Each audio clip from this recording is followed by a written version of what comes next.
Okay, shalom सभी को। आज हम क्या सीखने वाले हैं, मैं प्रेजेंट करती हूँ पहले।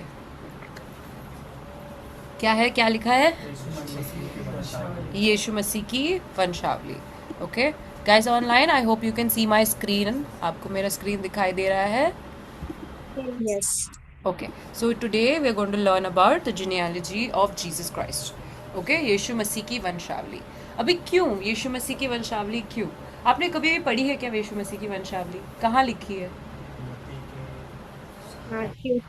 मैथ्यू में लिखी है, यूहन्ना में नहीं लिखी है। मती में है, यस, ठीक है। And Matthew, yes. Luke. Luke. Look, लूका में है। दो किताबों में है, दो सुसमाचारों में है। एक मती की किताब में लिखी है और एक लूका की किताब में लिखी है। ठीक है, मती का एक, उसका 1 से लेके 17, और लूका का 3, उसका 21 से लेके 27। 37, 37 नहीं होता है। Okay fine, 37, fine. Okay, let us open. अपने बाइबल को खोलते हैं, ठीक है। मती का एक, पहले 1 से लेके 17। अच्छे से पढ़ते हैं, धीरे से पढ़ते हैं, ठीक है। यहाँ पर है ये लो। ठीक है, 37। First is, sorry, Matthew chapter 1 to 17 पढ़ो। अब्राहम की संतान, दाऊद की संतान, यीशु मसीह की वंशावली। अब्राहम से इसहाक उत्पन्न हुआ, इसहाक से याकूब उत्पन्न हुआ, याकूब से यहूदा और उसके भाई उत्पन्न हुए। यहूदा और तामार से फिरिस व जोरह उत्पन्न हुए। फिरिस से हिस्रोन उत्पन्न हुआ और हिस्रोन से एराम उत्पन्न हुआ। एराम से अमीनादाब उत्पन्न हुआ। अमीनादाब से नहशोन और नहशोन से सलमोन उत्पन्न हुआ। सलमोन और राहाब से बोज उत्पन्न हुआ।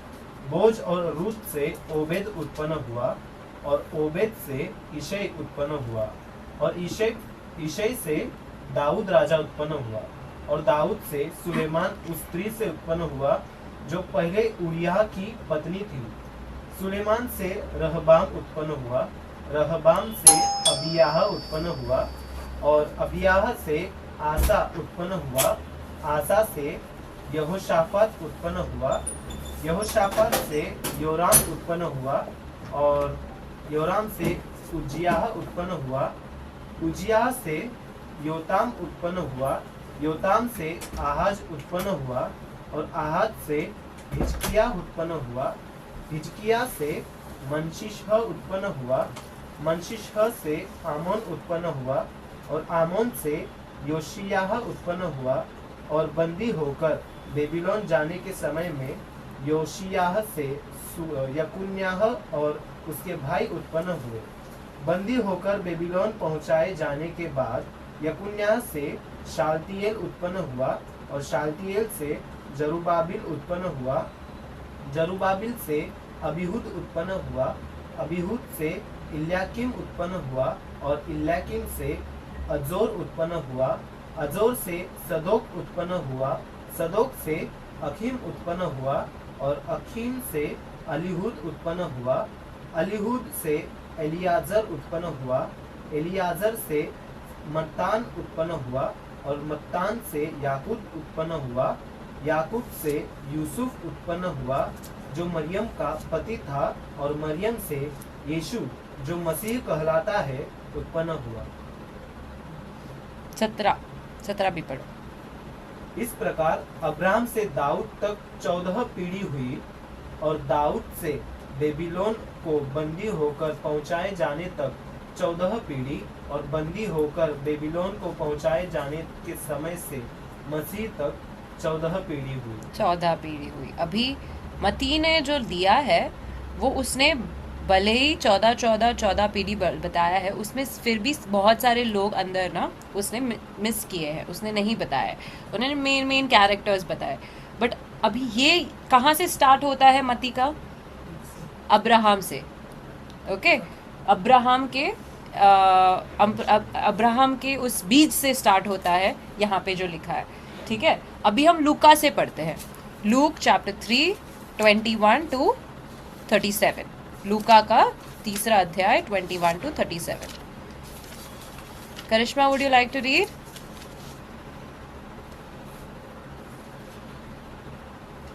Yes.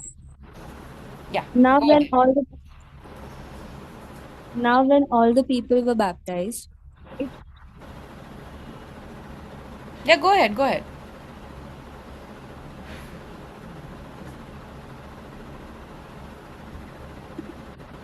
I can't hello, hear. Yeah, I can hear you. yeah. Now when all the people were baptized, it came to pass that Jesus also being baptized and praying, the heaven was opened, and the Holy Ghost descended in a bodily shape like a dove upon him, and a voice came from heaven which said, Thou art my beloved Son, in thee I am well pleased. And Jesus himself being to be about 30 years of age, being as was supposed, the son of Joseph, which was the son of Heli, which was the son of Matthat, which was the son of Levi, which was the son of Melchi, which was the son of Jana, which was the son of Joseph, which was the son of Matthias, which was the son of Amos, which was the son of Naum, which was the son of Esli, which was the son of Nage, which was the son of Mat, which was the son of Matthias, which was the son of Semai, which was the son of Joseph, which was the son of Judah, which was the son of Jonah, which was the son of Rese, which was the son of Zorobabel, which was the son of Salathiel, which was the son of Neri, which was the son of Melchi, which was the son of Adi, which was the son of Kosam, which was the son of Elmodam, which was the son of Er, which was the son of Joseph, which was the son of Eliezer, which was the son of Jorim, which was the son of Mathat, which was the son of Levi, which was the son of Simon, which was the son of Judah, which was the son of Joseph, which was the son of Jonan, which was the son of Eliakim, which was the son of Melai, which was the son of Menan, which was the son of Mattatha, which was the son of Nathan, which was the son of David, which was the son of Jesse, which was the son of Obed, which was the son of Boaz, which was the son of Salmon, which was the son of Nason, which was the son of Aminadab, which was the son of Aram, which was the son of Esrom, which was the son of Phares, which was the son of Judah, which was the son of Jacob, which was the son of Isaac, which was the son of Abraham, which was the son of Tara, which was the son of Nakor, which was the son of Saru, which was the son of Ragu, which was the son of Phalek, which was the son of Heber, which was the son of Salah, which was the son of Kenan, which was the son of Arphaxad, which was the son of Sem, which was the son of No, which was the son of Lamech, which was the son of Methuselah, which was the son of Enoch, which was the son of Jared, which was the son of Meliel, which was the son of Canaan. And Yes. there is more. Canaan's. Yeah, and the 38th verse is left. Should I Okay, read go it? ahead. Yeah, go ahead. Read it till Adam. Yeah, talking about Adam. I think I missed out the verse over here. Yeah. 38. Which was the son of Enos, which was the son of Seth, which was the son of Adam, which was the son of God. Hallelujah. Okay, अभी हमने दोनों वंशावली पढ़ी है ना, दोनों genealogy पढ़ी। जब हम यूजुअली ऐसा नॉर्मली बाइबल जब पढ़ेंगे, हम कोई भी ऐसे नहीं सोचेगा कि वंशावली बस लिखी है ना, इसमें क्या हमारे लिए महत्वपूर्ण हो सकता है, इसमें हमारे लिए क्या पॉइंट हो सकता है कि हम उसमें सीखें। कभी कभी ऐसे सोच आया है कि वंशावली तो ऐसे ही लिखी होगी पढ़ने के लिए, हमें वो हमारे लिए क्या बेनिफिशियल है, किस तरह से वो पॉजिटिव पॉइंट है हमारे लिए, वो बेनिफिट क्या है हमारे लिए, कैसे वो मदद कर सकता है। वचन में लिखा है तो हर एक परमेश्वर का वचन जो है वो कहीं ना कहीं हमारे लिए लाभदायक है, कहीं ना कहीं हमारे लिए कुछ कहता है उस वचन से, ठीक है। बट अभी ये याद रखो कि जब हम आ, परमेश्वर का वचन पढ़ते हैं ना, हर जो चीज़ लिखी है उसके अंदर उसमें कुछ ना कुछ रहस्य छुपा है, और आज हम इस वंशावली के अंदर रहस्य ढूंढेंगे। ठीक है, मैं आप लोगों को दो चीज़ें जो दो सामान्य है और जो अलगाव है, वो दोनों चीज़ों में बताया है मैंने यहाँ पे। देखो, मती में हमारे पास क्या है, यीशु की वंशावली है। लूका में भी वो यीशु की ही वंशावली लिखी है। ओके, मती में उसने अब्राहम से स्टार्ट किया है, मतलब उसने अब्राहम के पहले का नहीं किया है। बट लूका में उसने अदम से लिया है, अदम से लेकर फिर वो यीशु के साथ आए, मतलब उसने हर वो इंसान का के बारे में लिखा है जो यीशु की वंशावली में आते हैं। ठीक है, दोनों वंशावली दाऊद के वंशज कहलाते हैं। इवन मती में दाऊद का नाम है, इवन लूका में दाऊद का नाम है। दोनों यहूदा के गोत्र से है। अगर हम देखेंगे, मती में भी यहूदा और उसके भाइयों के बारे में कहा है, और लूका में भी यहूदा और उसके भाइयों के बारे में कहा है। बट एक जो है वो कानूनी है और दूसरा जो है वो शारीरिक है। ये मैं क्यों बोल रही हूँ? एक जो है वो कानूनी है और दूसरा जो है वो शारीरिक है। ठीक है, पहले मती पे वापस जाइए। मती का उसका पहला वचन, पहला अध्याय, उसका दूसरा वचन पढ़े।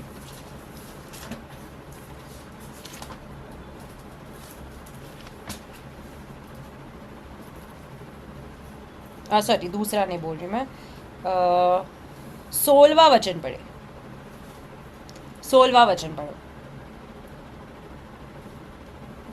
याकूब से यूसुफ उत्पन्न हुआ जो मरियम का पति था, और मरियम से यीशु जो मसीह कहलाता है उत्पन्न हुआ। तो यहाँ पे याकूब किससे उत्पन्न हुए? सॉरी, यूसुफ किससे उत्पन्न हुए? याकूब से। ठीक है, बट लूका की किताब में जाओ, तीसरा अध्याय, लूका की किताब में जाओ, उसका तीसरा अध्याय, उसका 23वां वचन पढ़ो।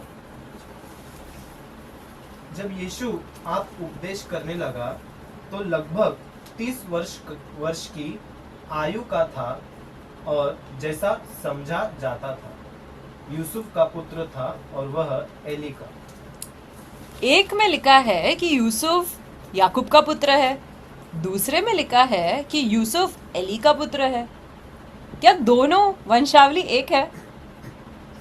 ऐसे हो सकता है क्या कि एक उसके पिता का नाम दो जगह अलग अलग दर्ज हो? दादाजी का नाम हो, बट वो बोल रहे हैं ना कि यहाँ यूसुफ थे जो एली का बेटा था, पुत्र था, और यहाँ मती में लिखा है याकूब से यूसुफ उत्पन्न हुआ, याकूब से यूसुफ उत्पन्न हुआ, पर यहाँ पे लिखा है एली से। तो ये क्या बात हुई? ठीक है, ये हम इसका मैं जवाब आप लोगों को आगे दूंगी। पहले हम ये देखते हैं, जब हम कहते हैं कि वो दाऊद का मूल है ना, यीशु कौन थे? दाऊद का मूल थे और यहूदा के गोत्र से थे। ओके, ये हमें काफी सारे वचनों से पता चला है। एक है यशाया का 11वां, उसका पहला वचन। ठीक है, पढ़ो। तब यिशै के टूंट में से एक डाली फूट निकलेगी और उसकी जड़ में से एक शाखा निकल कर फलवंत होगी। हालेलुया। अभी यीशु के स्टेम से, मतलब वो बोल रहे कि एक रॉड आएगा बाहर। ठीक है, उसके बाद वो क्या बोल रहा है? डाली से क्या आएगी? उससे एक शाखा भी आएगी। तो ये किसके बारे में? यीशु किसका पिता था? दाऊद का पिता था। मतलब दाऊद से कोई तो आने वाला था जो एक डाली है, जो एक शाखा है। ओके, फलवंत हुए। ठीक है, एक और वचन देखते हैं, जिकराया का 10वां अध्याय, उसका 3रा और 4था पद पढ़ो रोशन। मेरा क्रोध चरवाहों पर भड़का है और मैं उन बकरों को दंड दूंगा, क्योंकि सेनाओं का यहोवा अपने झुंड अर्थात यहूदा के घराने का हाल देखने का आएगा, और लड़ाई में उनको अपना पुष्ट तोड़ा घोड़ा सब बनाएगा। उसी में से कोने का पत्थर, उसी में से कुंटी, उसी में से युद्ध का धनुष, उसी में से सब प्रधान प्रकट होंगे। एक यहूदा के घराने से आएगा। यहूदा के घराने से क्या आएगा? एक पत्थर, कोने का पत्थर, वो नींव का पत्थर जो कहते हैं ना, वो कोने का पत्थर आएगा। अभी हमें कैसे पता कि ये जो यहूदा के, दाऊद के वंशावली में से जो आने वाले हैं वो यीशु ही है? उन्हें ही ये कहा गया है कि वो यहूदा के गोत्र से आएंगे या फिर दाऊद के मूल से आएंगे, उनके बारे में ही कहा गया है। ये हमें प्रकाशित वाक्य से पता चलता है। ठीक है, आज का टीचिंग थोड़ा सा ज़्यादा इंफॉर्मेशन होने वाला है, बट हर एक चीज़ को ध्यान से सुनो, और अगर नहीं समझ में आए तो मुझे रोको, ताकि मैं आपको वापस समझा सकूं, क्योंकि it is important to understand कि ये दोनों वंशावली अलग क्यों है और ये दोनों वंशावली में क्या मिस्ट्री है, क्या रहस्य छुपे हैं। Okay, I am very excited when I am telling you this, क्योंकि मुझे भी परमेश्वर ने जब बताया ये सारी चीज़ें, मतलब मैंने पहले सीखा है ये, बट उसके बाद और चीज़ें बताई है मुझे, उस चीज़ों को मैं आपको भी बताना चाहती हूँ। तो याद रखो, अगर आपको कहीं पर भी ऐसा लगे कि आपको और नहीं, रुको दीदी मुझे ये समझना है वापस, तो मुझे बोल देना, ठीक है, मैं समझा दूंगी। ठीक है, मेरा पॉइंट ये है, अभी वो जो दाऊद के मूल से, ठीक है, और यहूदा के गोत्र से आने वाला था, ये प्रकाशित वाक्य का 5वां अध्याय, उसका 5वां पद। ठीक है, कौन है ऑनलाइन? महिमा, रीड करो। Yes. But one of the elders said to me, "Do not weep. Behold, the Lion of tribe of Judah, the Root of David, has prevailed to open the scroll and to loose its 7 seals." I'll read in Hindi too. Yeah, he read in Hindi, yes. तब प्राचीनों में से एक ने मुझसे कहा, मत रो, देख, यहूदा के गोत्र का वह सिंह जो दाऊद का मूल है, उस पुस्तक को खोलने और उसकी 7 मोहरें तोड़ने के लिए जयवंत हुआ है। जयवंत हुआ है। वो 7 मोहरे कौन तोड़ रहा है? हमने प्रकाशित वाक्य कभी ना कभी तो पढ़ा होगा। कौन तोड़ता है वो सील्स? यीशु, प्रभु यीशु खुद तोड़ते हैं। जो कौन है? जो यहूदा के गोत्र से है, और वो सिंह है, उस यहूदा के गोत्र का सिंह वो कहलाते हैं, और वो दाऊद का मूल कहलाते हैं। मतलब जो भविष्यवाणी यशाया में, जकरिया ने और बहुत सारी भविष्यवक्ताओं ने की है पुराने नियम में, वो नए नियम में हमको पता चला है वो किसके बारे में बात कर रहे हैं। वो प्रभु यीशु मसीह के बारे में बात कर रहे हैं, जो आने वाला था, वो नींव का पत्थर था, कोने का पत्थर था। ठीक है, जो कोने का पत्थर है, उनके बारे में बता रहा है। ठीक है, अभी ये सब ठीक है, अभी समझ में आया। दाऊद भी है उन दोनों वंशावली में। ओके, और एक और चीज है कि दोनों यहूदा के गोत्र से है। ओके, गोइंग अहेड, अभी ये मैंने पूरा का पूरा वंशावली लिखा है और मैंने थोड़े थोड़े पॉइंट्स हाईलाइट किए हैं। ओके, मैं इसको हिंदी में भी बताऊंगी। पहला है यहूदा का गोत्र, जिसका मैंने बताया था। देखो वंशावली, ये पूरे की पूरी वंशावली जो बाइबल में है ना, वही मैंने लिखा है सारे नाम। यहाँ पे यहूदा का गोत्र है। अगर मैं माउस यहाँ लेके जाऊँ, इफ आई कैन, नहीं दिख रहा मेरा माउस। ठीक है, ठीक है, वो कोने में जो येलो में लिखा है मैंने यहूदा का गोत्र। उसके बाद मैंने और दो नामों को हाईलाइट किया है। एक है बोअज, जो रहब से आया था। दूसरा है ओबेद, जो रूत से आया था। और वो सारे जो थे वो बाप दादा थे किसके? दाऊद के। ठीक है, और उसके बाद इन सब से यीशु उत्पन्न हुए। ठीक है, नाउ दिस इज मती वाला। अभी ये मती वाला। ठीक है, और यहाँ पे देखो याकूब जो कोने में है, यहाँ पे याकूब। ठीक है, अभी हम इसको लूका वाला देखते हैं। लूका वाले में भी मैंने यहूदा को हाईलाइट किया है, रहब को हाईलाइट किया है, रूत को हाईलाइट किया है, दाऊद को, और फिर यहाँ पे जो है हिलाई है। वो एंड कहाँ से होता है? हिलाई पे होता है। It does not end at Eli से होता है। It does not end at Jacob, याकूब से नहीं होता। एली बोलते हैं उनके पिता का नाम। ठीक है, तो हम पहले ये स्टार्ट करते हैं कि वो कहाँ डिवाइड हो जाता है। कहीं तो वो डिवाइड आने वाला है ना, कि वो कैसे अलग है, कहाँ से अलग है। ओके, मैं बताती हूँ।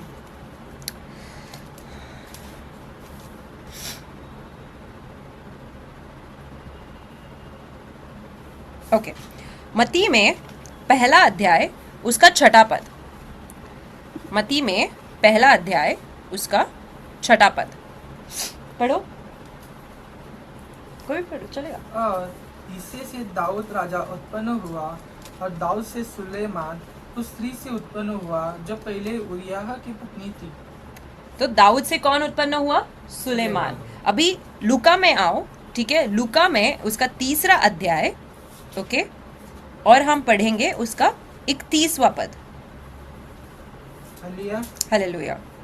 और वह मलेआह का, और वह मिनाह का, और वह मत्तता का, और वह नातान का, और वह दाऊद का। नातान का और वह दाऊद का। तो एक वंशावली में, ठीक है, एक वंशावली में दाऊद जो था वो सुलेमान से, उसके बाद कौन था? सुलेमान। और दूसरे वंशावली में दूसरा कौन है? तो वहां वो डिवाइड आ गया। मतलब ये दोनों वंशावली एक ही मनुष्य के नहीं है। यूसुफ का नाम तो दोनों जगह है, पर वो यूसुफ के ही नहीं है दोनों वंशावली, वो किसी और के बारे में भी बता रहा है। ओके, अभी एक क्या हमने डिवाइड समझ लिया, कहाँ लिखा है वो? एक सुलेमान का लिखा है, दूसरा नतान का लिखा है, ठीक है। अभी मैं बोल रही हूँ कि एक जो वंशावली है वो यूसुफ की है, और दूसरी जो वंशावली है वो मरियम की है। अभी मैं ऐसे ही, मैं मतलब ये मैं बता रही हूँ आप लोगों को, this is what I have found, जो मुझे मिला है। और ये कैसे मिला है, मैं ये कैसे वास्तव में ये कैसे कह सकती हूँ कि ये सही है जो मुझे मिला है, ठीक है, जो मुझे समझ में आया। सिर्फ मुझे ही नहीं, यू नो, पहले मुझे जब सिखाया गया था, फिर मैंने जब मेरा अध्ययन किया, ठीक है, तब से मुझे पता चला कि ये एक वंशावली जो है, और वो सुलेमान वाली जो वंशावली है वो यूसुफ की है, और नतान वाली जो वंशावली है वो मरियम की है, और दोनों एंड होते हैं किस पर? यीशु मसीह पर, ठीक है। Now till so far so good everybody, good, okay. Now going next, we know कि यीशु जो था वो एक सरगसी से आया था। सरगसी मतलब क्या होता है? किराए पर जो कोख लेते हैं ना। अभी दुनिया में कई तरह से बालक उत्पन्न हो सकते हैं, ऐसे नहीं है कि सिर्फ एक मनुष्य और एक स्त्री के द्वारा ही, मतलब जो नॉर्मल तरह से होता है, ठीक है। अभी क्या होता है? टेस्ट ट्यूब बेबीज आते हैं, ठीक है, जो लैब में ग्रो हो जाते हैं। दूसरा क्या होता है, से फॉर एग्जाम्पल एक स्त्री को खुद के कोख में उसको बच्चे को नहीं लेना है, खुद के कोख में नहीं लेना है, बट उसको उसका खुद से बच्चा चाहिए। तो उसका जो अंडा होता है और एक स्त्री और पुरुष का जो बीज होता है, वो दोनों को मिला के एक दूसरी स्त्री में वो उनके कोख में डाला जाता है, ताकि उनके वो जो कोख है, मतलब वो जो ना उस स्त्री का जीन है ना उस स्त्री का कुछ है, वो स्त्री सिर्फ अपना कोख दे रही है। उसका अंडा और उसका बीज दोनों उसका नहीं है, वो किसी और से लिया गया है, और उसके कोख में वो बड़ा हो रहा है बच्चा, ताकि वो 9 महीने बाद इस दुनिया में आए। उसी तरह पवित्र आत्मा द्वारा मरियम के कोख से परमेश्वर यीशु जन्मा। वो किसी मनुष्य से नहीं जन्मा, वो किसी मनुष्य के बीज से नहीं जन्मा। ये हमें पता है क्योंकि लूका की किताब में पहले, ठीक है, 26 से लेके 38 तक लिखा है इस बारे में। ओके, ये हमें इस वचन से पता है। ये आप स्टडी के लिए आप बाद में घर जाके पढ़ लेना। ये पूरा का पूरा ये है, पूरा कॉन्वर्सेशन है, वार्तालाप है गब्रियल जो है उनके और मरियम के बीच में। ये पूरा वहाँ पे लिखा हुआ है। ओके, तो you know now what surrogacy mean. Surrogate मतलब क्या होता है? किराए पर ली हुई कोख। तो वो स्त्री, याद रखो, यीशु मसीह को इस दुनिया में आने के लिए सिर्फ ये एक नहीं था माध्यम, कई माध्यम से आ सकते थे वो, बट उन्होंने ये माध्यम क्यों चुना? क्योंकि वो मनुष्य रूप में, मनुष्य जैसे आया इस दुनिया में उस तरह आना चाहते थे, बट उनके अंदर मनुष्य का लहू नहीं था, उनके अंदर मनुष्य की आत्मा नहीं थी, उनके अंदर मनुष्य का बीज नहीं था। वो बीज पूरा का पूरा परमेश्वर का था, उनकी पवित्र आत्मा का था। जैसे अभी दुनिया में जो होता है, एक स्त्री जो होती है वो सरोगेसी सरोगेट मदर क्यों कहलाती है? क्योंकि उसके अंदर उसका बीज नहीं है, उसके अंदर उसका अंडा नहीं है, किसी और का उसके अंदर आया है, सिर्फ बच्चा उसके अंदर बढ़ रहा है। वैसे ही पवित्र आत्मा द्वारा मरियम के अंदर वो बच्चा जन्मा है। Okay, this is what it means जो किराए पे को, और इस दुनिया में आज भी होता है वैसे, ठीक है। सो विच मीन्स एक स्त्री जो है, जो कुंवारी है, वो भी बच्चा जन्म सकती है इस ऑर्गेनाइजेशन, इस तरह, ठीक है। और हम ये जानते हैं कि जब जब मरियम के द्वारा परमेश्वर यीशु आए, वो तब तक कुंवारी थी, क्योंकि वचन लूका में कहता है कि यूसुफ ने उसको नहीं जाना। जब परमेश्वर के वचन में नहीं जाना बोलते हैं ना, मतलब तब तक वह स्त्री और पुरुष एक नहीं हुए थे। ओके, एक नहीं हुए थे, क्योंकि मैरिज का यूनियन जो होता है ना, जैसे उस तरह से एक होना, वो अलग बात एक होना होता है। उसके वो वचन में कई बार लिखा है, शी वेंट इनटू हिम और ही वेंट इनटू हर, वो उसके अंदर चले गए। So that is a way that babies are born in this world, we all know that, हम सबको पता है। बट ये वाला जो था, ये वाले जो बच्चा था, ये बच्चा उस तरह से नहीं जन्मा था। ओके, विच मीन्स एक जो था, एक okay, so this is one point कि एक फिजिकली तो आए थे वो इस दुनिया में एक मनुष्य द्वारा। ओके, दूसरा क्यों मैं कहती हूँ कि एक यूसुफ का है और दूसरा मरियम का है, ठीक है।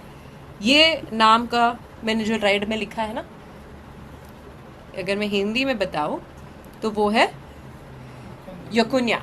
ओके, और ही इज ऑल्सो कॉल्ड जेकनाया, और उसको ओल्ड टेस्टामेंट में उसका नाम कई जगह पे जेहोयाकिम भी है। वो मैं आपको रेफरेंस वाले वर्सेस दूंगी। ये सारे रेफरेंस वर्सेस है कि ये जेकोनाया या कोनाया भी बोलते हैं उसको, या फिर उसको ये भी बोलते हैं क्या, यकुन्या। ये 3 नाम है उसके, जेहोयाकिम भी उसका नाम है। ये कौन था और वो यीशु के वंशावली में क्या कर रहा था? ये एक बहुत ही ज्यादा इम्पोर्टेंट पर्सन है यहाँ पे। क्यों पता है? ओके, अभी ये मैं आपको पीपीटी भी दूंगी ताकि आप ये रेफरेंस पढ़ सको इसके बारे में। राजा की किताब में लिखा है, यिर्मयाह में लिखा है उसके बारे में। बट हम ये देखेंगे कि वो बहुत ही ज्यादा दुष्ट राजा था, और उसके बारे में बाइबल में यह लिखा है कि जब जेकनाया बंदी होकर बेबीलोन जाने के समय में यशाया से यकुन्या और उसके भाई उत्पन्न हुए, ठीक है।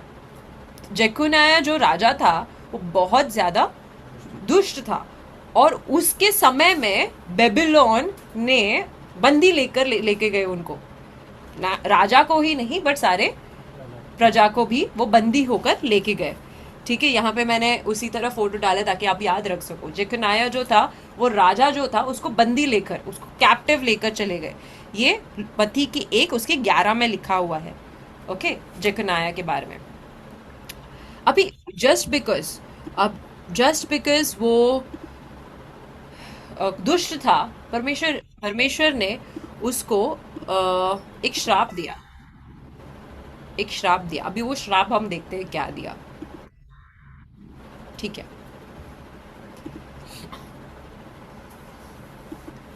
पढ़ो रोशन। यहोवा यो कहता है कि इस पुरुष को निर्वंश लिखो, उसका जीवन काल कुशल से न बीतेगा, और न उसके वंश में से कोई भाग्यवान होकर दाऊद की गद्दी पर विराजमान या यहूदियों पर प्रभुता करने वाला होगा। हालेलुया। क्या लिखा है कि उसके वंश में से कोई भी नहीं होगा जो दाऊद के सिंहासन पर बैठेगा। तो वो कहाँ से आया उस पूरे वंशावली में? उसके वंश से तो कोई बैठेगा ही नहीं सिंहासन पर। तो ऐसे कैसे हुआ कि वो यीशु को भी वो दाऊद के इसमें, सॉरी, जेकनाया को यीशु के वंशावली में रखा है? क्यों रखा है ऐसे? ओके, बट एक और चीज है, दाऊद का जो ये था उसकी गद्दी थी, ठीक है। उसकी गद्दी जो है उसके बारे में कुछ लिखा है। अभी ये वचन के बारे में समझते हैं कि ये वचन क्या है। पढ़ो। वरन तेरा घराना और तेरा राज्य मेरे सामने सदा अटल बना रहेगा। तेरी गद्दी सदैव बनी रहेगी। सदैव बनी रहेगी। दूसरे शमूएल का 7वां अध्याय उसका 16वां पद कहता है कि तेरी गद्दी, दाऊद की गद्दी, ये दाऊद के बारे में कह रहा है, दाऊद की गद्दी सदैव बनी रहेगी। और दाऊद के वंश से ही जेकनाया आया था, पर जेकनाया की गद्दी तो नहीं रहेगी। तो फिर कौन बैठेगा, कौन, कहां से आएगा वो गद्दी, कहां से आएगी वो जो हमेशा बैठे रहेगी और हमेशा सदा तक रहेगी उसकी गद्दी? कभी सोचा है कि ये दोनों मनुष्य के बारे में लिखा है? एक दाऊद जिसकी गद्दी हमेशा रहेगी, और दाऊद से ही, उसी के वंश से ही आया जेकनाया, जिसमें श्राप आया कि तेरी गद्दी कभी भी नहीं रहेगी। अभी वो भी दाऊद की गद्दी से ही आता है ना, दाऊद के ही वंश से आता है। ये क्यों लिखा है? ये बताता है कि एक जिस वंशावली से आया था, वो किस वंशावली से आया था? वो सुलेमान की वंशावली से आया था। ठीक है, एक वंशावली से परमेश्वर यीशु शारीरिक रूप से नहीं आए, दूसरे वंशावली से वो शारीरिक रूप में आए। ये कानूनी है। यूसुफ जो था, जो यूसुफ थे, वो परमेश्वर के पिता इस दुनिया में थे, बस उसने कुछ बीज नहीं दिया था यीशु को। बट वो वचन जो परमेश्वर के बारे में लिखा है कि वो गोत्र से आएंगे, यहूदा के, दाऊद के वंश से आएंगे, दाऊद के मूल होगा, वो दोनों वंशावली से पूरी होगी। दोनों वंशावली से, यूसुफ की ही नहीं, बट मरियम की भी। ओके, जिससे ये पता चलता है कि यीशु, मैंने जैसे बोला ना, यह बताता है कि सुलेमान और यकनाया के माध्यम से पहली वंशावली मरियम की नहीं हो सकती, क्योंकि अगर जेकनाया से जो भी आएगा वो गद्दी पर नहीं बैठेगा। इसीलिए इतना पता है कि ठीक है, एक प्रूव हो गया कि वो यूसुफ का ही वंशावली है। और क्योंकि कोई शारीरिक रूप से जन्मा व्यक्ति सिंहासन पर नहीं बैठ सकता। बट मरियम का नाम क्यों नहीं है वंशावली में? क्या कोई बता सकते हैं मरियम का नाम क्यों नहीं है वंशावली में? Anybody online, just try to understand and tell me कि क्यों, आपको क्या लगता है क्यों नहीं हो सकता मरियम का नाम वंशावली में? मेल डोमिनेंस था, तो लाइक फीमेल का Patriarchy. नाम कभी डालते नहीं। हाँ, मेल डोमिनेंस, पेट्रियार्कल। वो बोलते हैं पितृस्तातक, जब बोलते हैं मतलब जो मेल्स थे ना, मनुष्य जो थे, सिर्फ उनके बारे में, स्त्रियों के बारे में नहीं, पुरुषों के बारे में ही बाइबल में लिखा हुआ है। बाइबल ही नहीं, मतलब पुराने जमाने में हर गिनती जब होती थी वो सिर्फ पुरुष की होती थी, और जो भी स्त्री उनके परिवार की होती थी, भले ही वो पिता हो या फिर वो उसकी पत्नी हो, वो पुरुष के द्वारा ही उसकी गिनती होती थी। कभी भी महिलाओं के बारे में नहीं लिखा जाता था, महिलाओं को काउंट नहीं किया जाता था। हाँ, इम्पोर्टेंस नहीं देते थे, क्योंकि हर वो चीज जो थी वो हमेशा, अभी महिला को काउंट अगर करना है उस घर में, तो वो पुरुष से ही काउंट होगी। या वो पुरुष भले उसका पिता हो सकते हैं या फिर वो उसके पति हो सकते हैं। ठीक है, तो इस वजह से वो दूसरे वाले लुका के 3 में हमें पता चलता है कि हिलाई जो था, वो हिलाई से याकूब नहीं जन्मा, यूसुफ नहीं जन्मा। यूसुफ का नाम इसीलिए लिखा है क्योंकि वो मरियम को काउंट करने के लिए यूसुफ का नाम लिखा है। मरियम का नाम नहीं लिख सकते थे वो कभी, वो वैसे होता ही नहीं था तभी। ठीक है, तो that is one of the proofs, one of the reasons कि एक में यूसुफ का नाम है और दूसरे में भी यूसुफ का नाम है। ठीक है, मरियम के डैडी का नाम हिलाई, मरियम के डैडी का नाम हिलाई था। ठीक है, कैसे प्रूफ हुआ? वो हमने भी बाइबल के थ्रू ही प्रूफ किया। वो क्यों? क्योंकि एक से नहीं आ सकता था, दूसरे से यह वचन पूरा होना है कि दाऊद की गद्दी कभी खाली नहीं रहेगी। तो मरियम के द्वारा जो शारीरिक रूप से जन्मे, उसके द्वारा उनकी गद्दी हमेशा के लिए सदा रहेगी, पूरी रहेगी। यीशु बैठेंगे उस गद्दी पर, यीशु जो दाऊद के मूल से थे और यहूदा के गोत्र से थे। अभी ये समझा कि ये मैंने क्यों लिखा है, एक है कानूनी और दूसरा है शारीरिक। ओके, एनी क्वेश्चन सो फार? मैं अभी पॉज लूंगी बिफोर आई गो, बिकॉज उसके बाद वाला टॉपिक भी इंटरेस्टिंग है। जब मैंने वो 2 नामों को हाईलाइट किया था और 2 नामों को हाईलाइट किया ना, उसके बारे में भी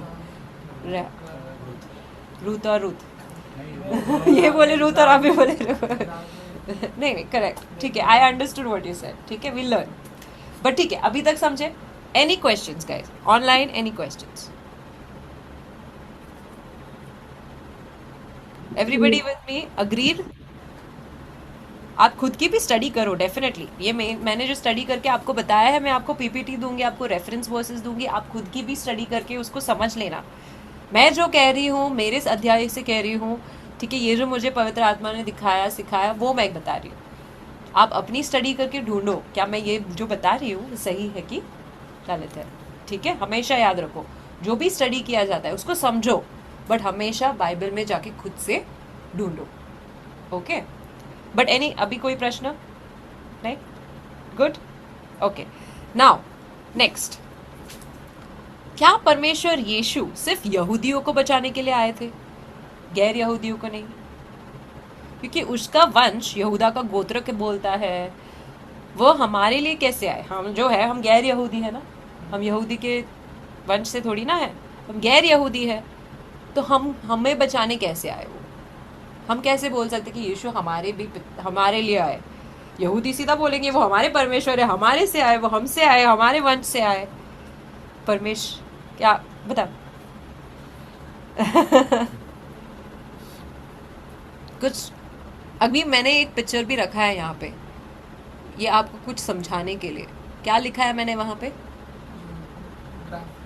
ग्राफ्टेड जोड़ना ठीक है क्या किसी को पता है वो प्रोसेस होता क्या है जोड़ना ग्राफ्टेड क्या होता है जोड़ने की प्रथा क्या होती है what is does it do हमने कभी भी दो गुलाबों को जोड़ने की कोशिश की है ताकि वो एक अलग अलग कलर में आए जो गुलाब के जो टहलियाँ होती है छोटी छोटी उसको अगर आप एक रेड वाला लोगे एक वाइट वाला लोगे और उसको बांधोगे और उसको ग्रो करने रखोगे ना तो वो आफ्टर सम टाइम एक हो जाती है और जब वो एक हो जाती है ना उसमें वो जो दो कलर के हैं उस समान आ जाती है वो ठीक है इट इज़ अ प्रोसेस जो हमने साइंस में सीखा है यह प्रोसेस जो है ठीक है हम जोड़ना जो कहते हैं वो बाइबल में भी लिखा है कि हम कैसे जुड़े गए वहाँ से हम किस तरह से जुड़ गए परमेश्वर यीशु से और ये जो कहाँ है ना ये सिर्फ वचन दिया नहीं है वो एक्चुअल में भी है उनके वंश में हम देखते हैं कैसे ठीक है रोमियो की किताब उसका 11वां अध्याय 16 से लेके 19 तक का पद राहुल पढ़ोगे आप गो अहेड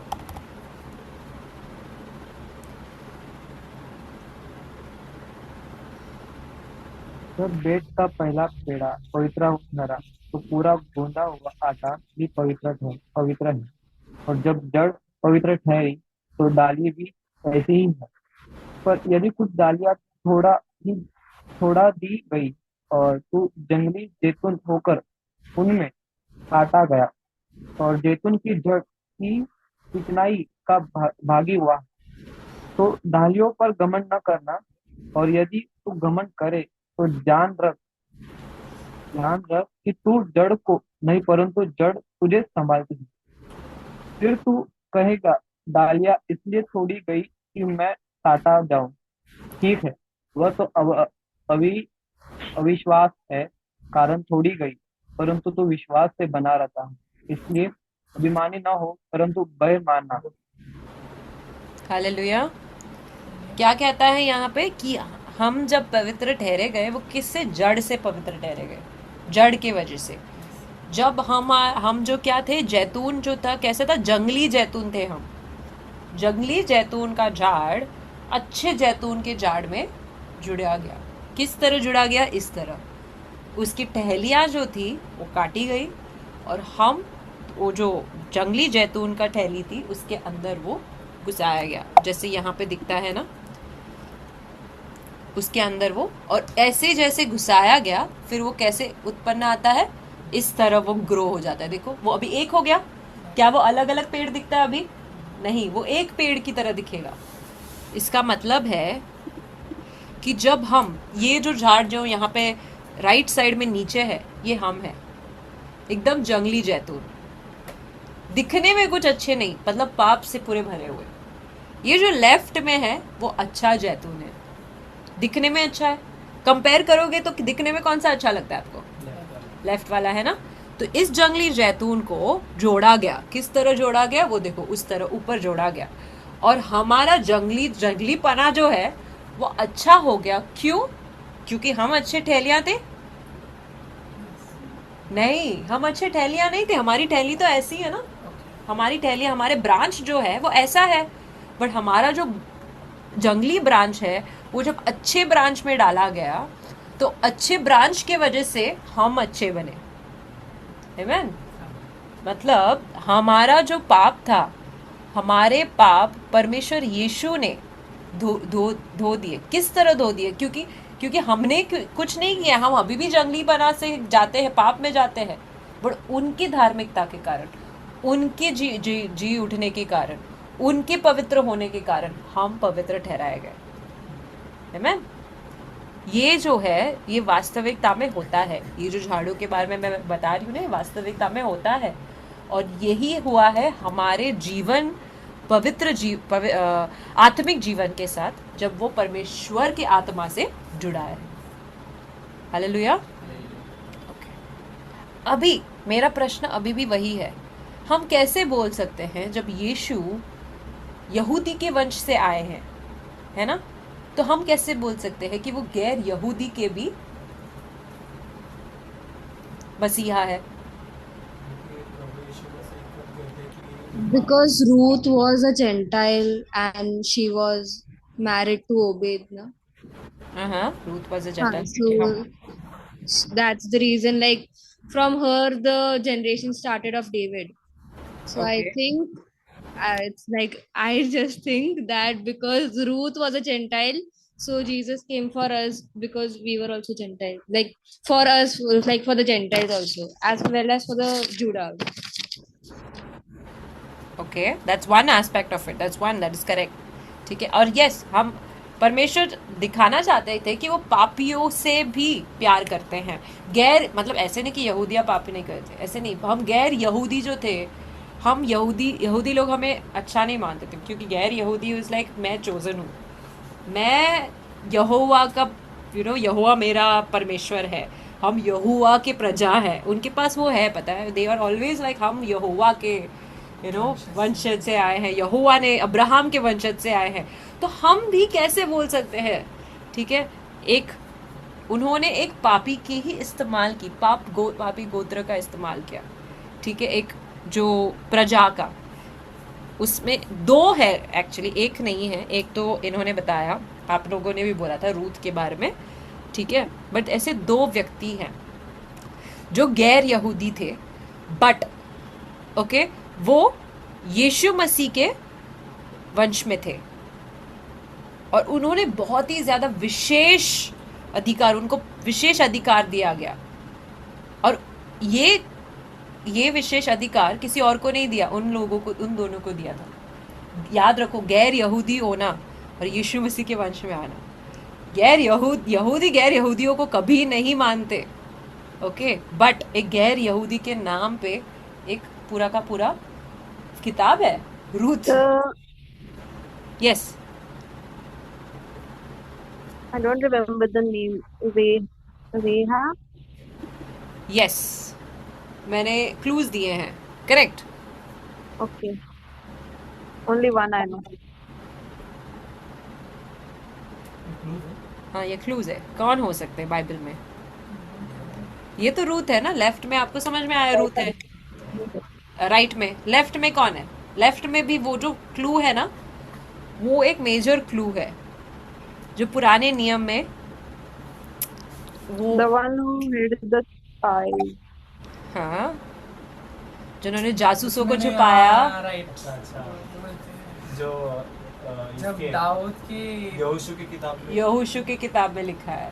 हाँ, वो मतलब वो जो एंट्री कर रहे थे, जब कनान देश में जब जा रहे थे, हाँ। तो तब बोला हुआ, तुम मेरे भी प्रजा की, अगर तुम जो भी करो, नाश करो, जो भी करो, पर मेरे याद है, तुम प्रजा को नाश करो पर मेरे और मेरे परिवार को बचा लो, ठीक है, बख्श दो, एक्चुअली बख्श दो। तो उसने कहा क्या, आपने जिस कपड़े से, जो लाल कपड़े से हमें नीचे उतरवाया, वही लाल कपड़ा आपकी खिड़की पर बंधा रहना चाहिए, और आपके सारे जो परिवार के लोग हैं वो आपके घर के अंदर रहना चाहिए। अगर ये कपड़ा आपकी खिड़की पर नहीं है तो आपका खून हमारे सर पे नहीं है। यदि होकर हमने किसी को मारा तो वो खून हमारे सर पे। अगर आपके परिवार में से कोई भी उस घर में नहीं है बट बाहर है, उसका खून हमारे सर पे नहीं होगा, क्योंकि हमने आपको कहा है कि उसको आपके घर में रखो। अगर वो आपके घर में होगा और हमने फिर उसको मारा होगा तो उसका खून हमारे सर पे होगा। समझा? मैंने बहुत सारी चीज़ें बोली इसमें क्रिस क्रॉस करके, पर समझ गए ना? ठीक है, ओके। तो ये दोनों जो व्यक्ति है वो है रेहाब, ओके, और दूसरी वो है रूथ। रेहाब जो थी वो एक वैश्या थी, पापी थी, और रूथ जो थी वो एक मोआबी थी। क्या किसी को पता है मोआबी गैर यहूदी क्यों थे? कहाँ से आए मोआबाइट्स? Lot's generation, I think so. You sure? 100%? Yeah. Why I think so पूरा then? बेटियों का Lot's daughter's generation.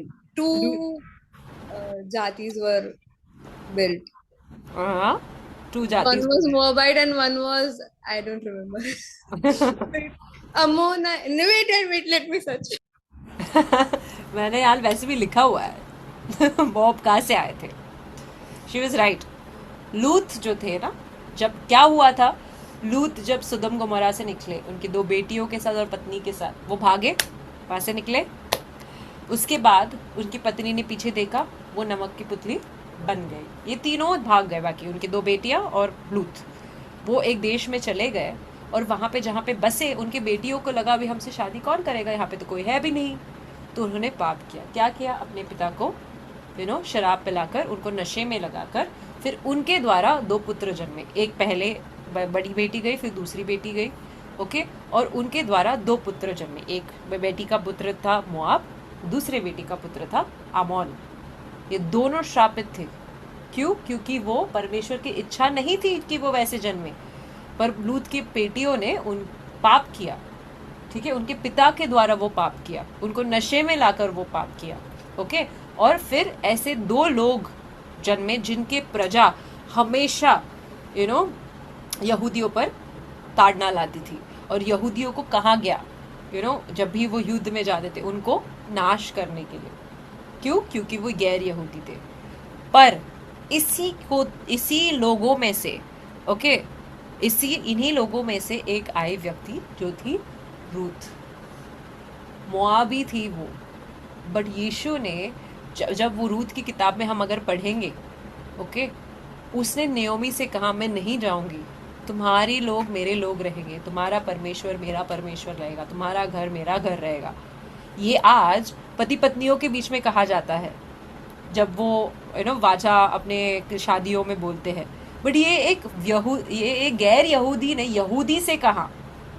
जब जिस दिन उसने वो कहा ना, जिस दिन उसने वो कन्फेस किया, दैट इज द डे उसने she turned her veg, she repented, okay, कि उसने अपना मन फिराया।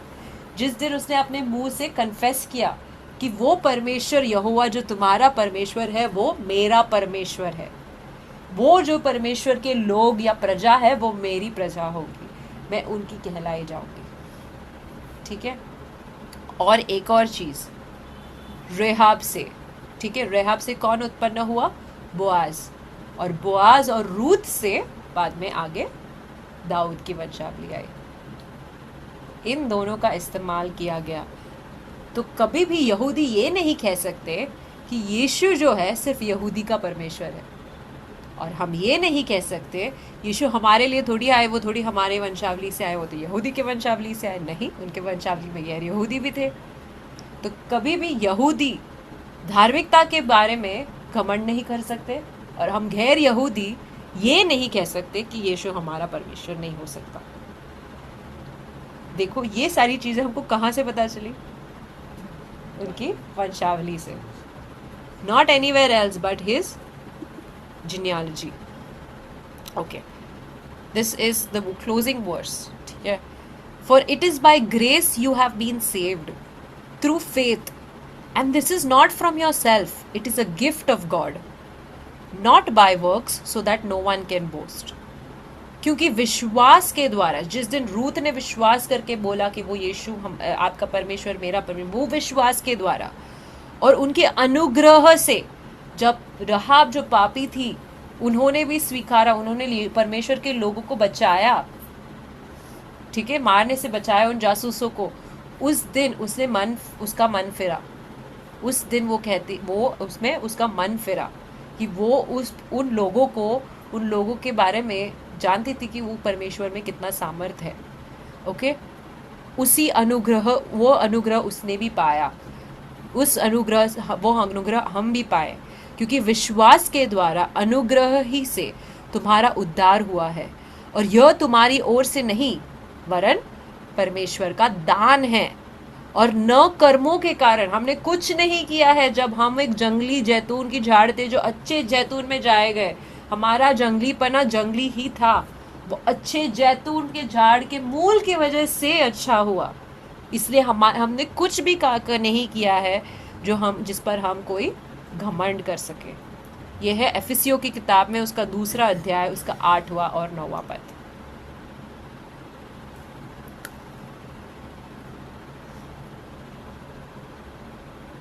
I know today's teaching was a little heavy, बहुत ज़्यादा information था, but सबको, everybody understood? Everybody? Online? Yes. Yes? Praise God.